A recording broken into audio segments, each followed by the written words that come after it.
Imagine waking up chained up, surrounded by surgical instruments, whips, and an audio tape playing instructions for your torture. This was the reality of the victims of David Parker Ray, whose toy box concealed unspeakable horrors.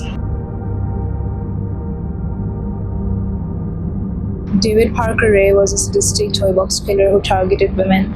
He was born on 1939 in Belen, Mexico. He lived in a small town called Truth or Consequences, and you could say that the town was small because no one really suspected him over there because of his crimes. His parents had a negative impact on his life. Mostly was his parents' fault because his father was he used to mentally and physically torture David and David's sister Peggy Pearl Ray. And what the thing that could make things worse was that David's father used to show him violent porn that caused David to have disgusting opinions, disgusting thoughts of women. David's mother, Nina Ray, was no help at all. She was useless, you could say. She was emotionally distant and she was cold, and she never helped her children when they used to face Cecil Ray, David's father's abuse. Later on, the two got divorced in mid 1940s, likely when David was under the age of 10, and the year was not specified. After the divorce, David was sent to his grandparents. He used to live there, but it literally didn't make things any better. David was shy and awkward in his childhood, and it caused him to be bullied in his school. When he was a kid, he used to try and look for popular hobbies, and he used to try to fit in between his classmates. He was into weird things from a very young age. He was into control, he was into dominance, he was into violence, he was into porn. And around the age of 14, his sister found the weird pornographic pictures, weird pornographic drawings. He drew those weird pornographic things or whatever, and it caused her to be distant from him. Ever since that day, she had started distancing herself from him. On July 23, 1993, when this guy was around 53 years old, he had recorded an advisory message claiming that I've been raping bitches ever since I was old enough to jerk off and tie little girls' hands behind their back. This jerk even told his first wife that he had committed his first murder back when he was 17 or 18 years old. He had committed a homicide, kidnapped a woman, tied her to a tree, tortured her, and then murdered her.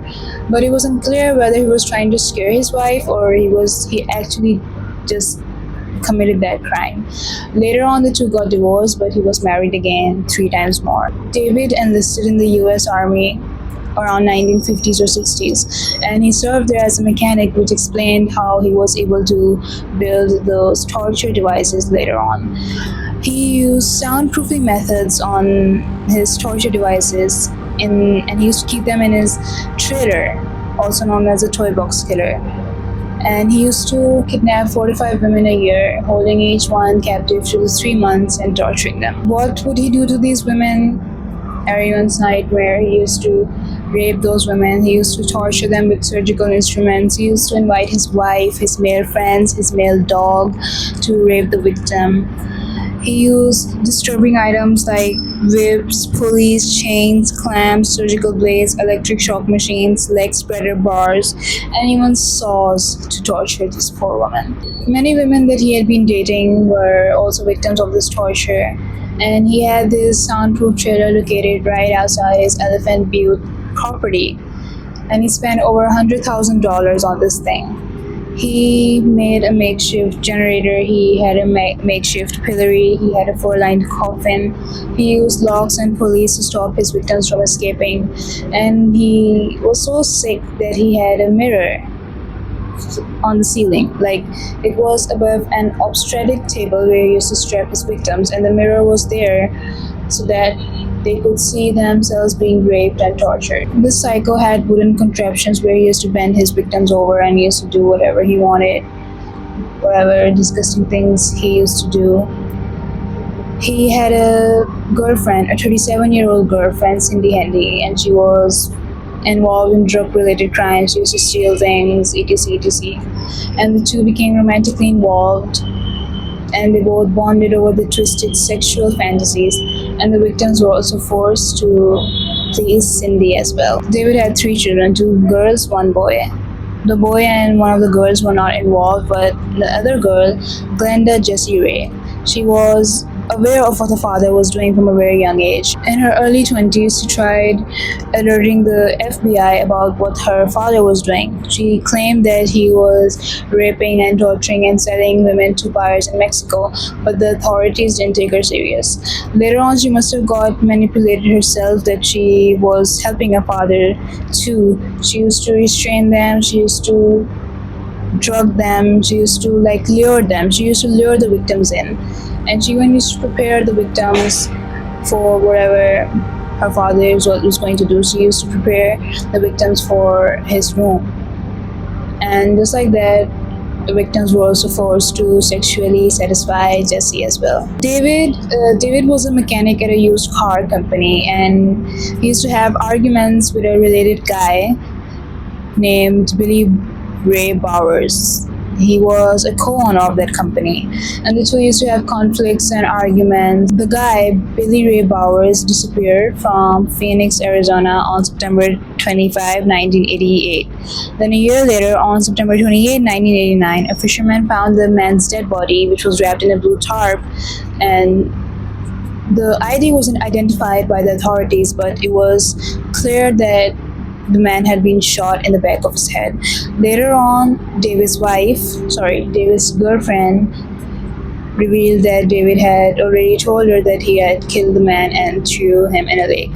Moving ahead, a woman had been out with her close friends at a restaurant, and one of the close friends was, of course, none other than Jessie.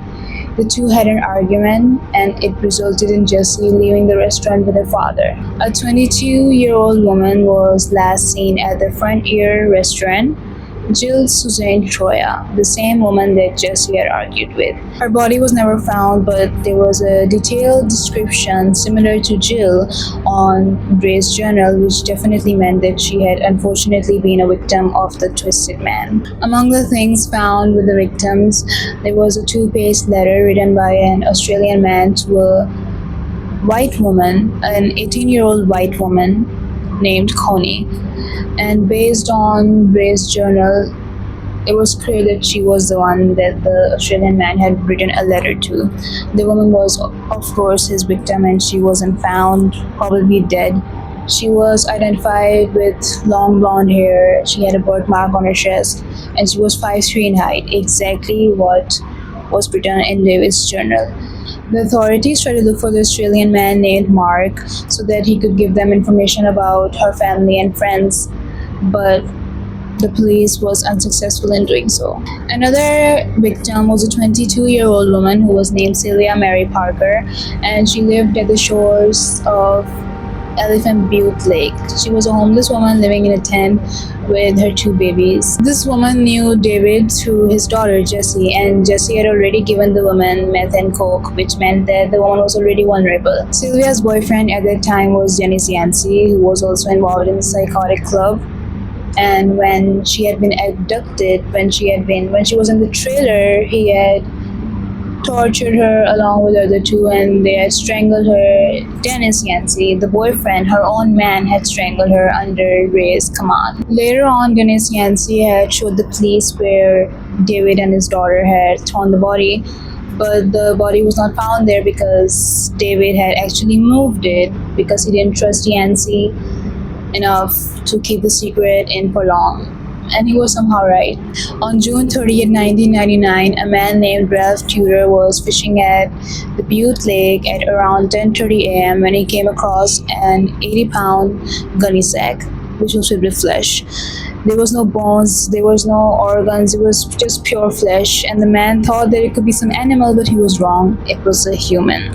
And he had the common sense to call the police too. Allegedly, Ray had said, "The thing to do is cut them down the belly, scoop out their guts, fill the chest cavity with cement weights, and then use baling wire to wrap them up." This shows the mentality of that man. Cynthia Vigil was kidnapped on March 1999 by David and Cindy. She had been chained up inside the trailer for 3 days until she managed to free herself by March 22nd. She had managed to escape when David was at work. but Cindy was there. So she had to stab Cindy with an ice pick before fleeing during a violent struggle. Cynthia was naked when she escaped. She only had a heavy iron collar and a heavy padlock chain.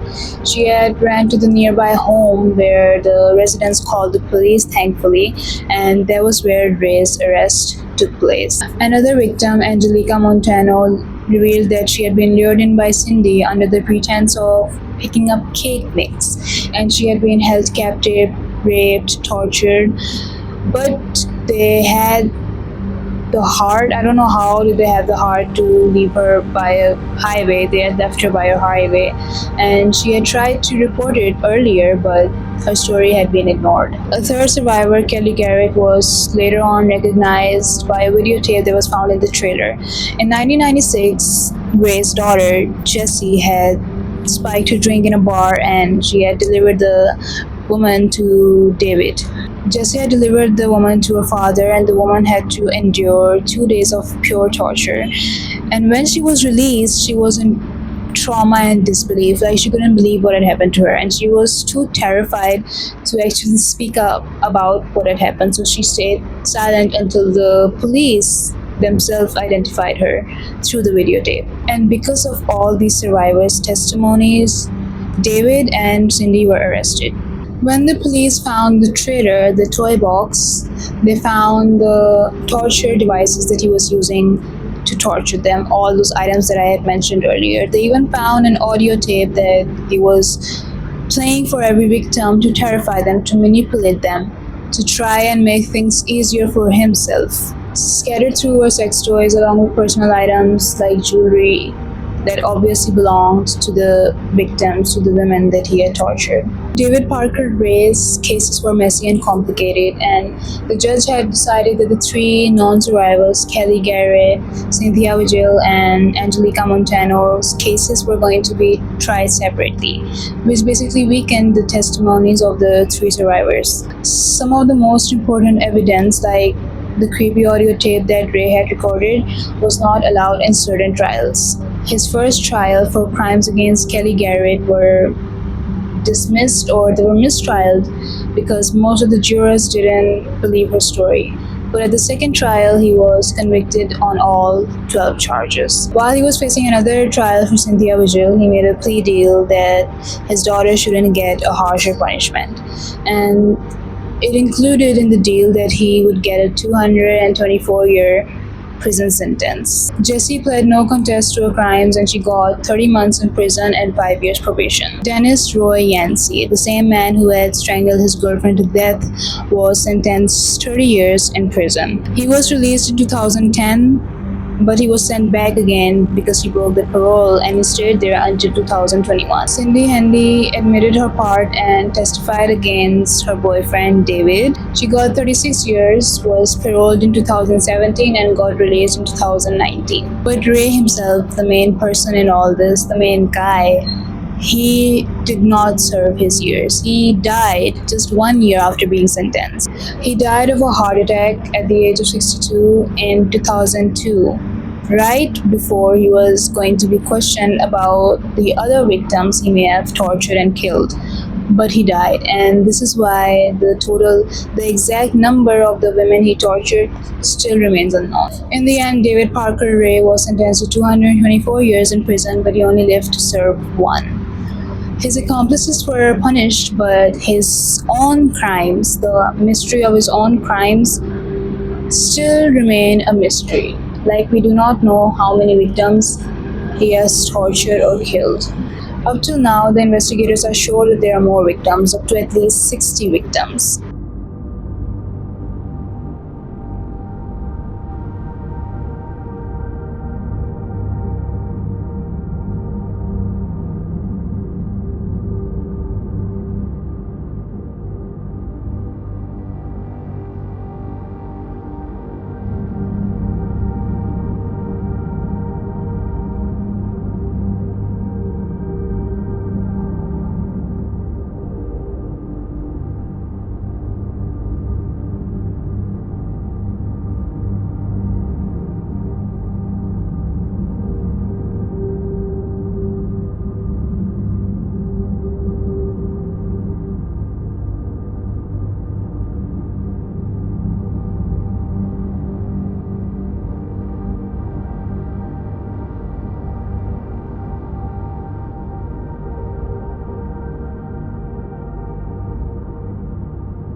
Surely his death left behind more questions than answers. And up to this day, the toy box, his case, is still one of the most chilling cases of America.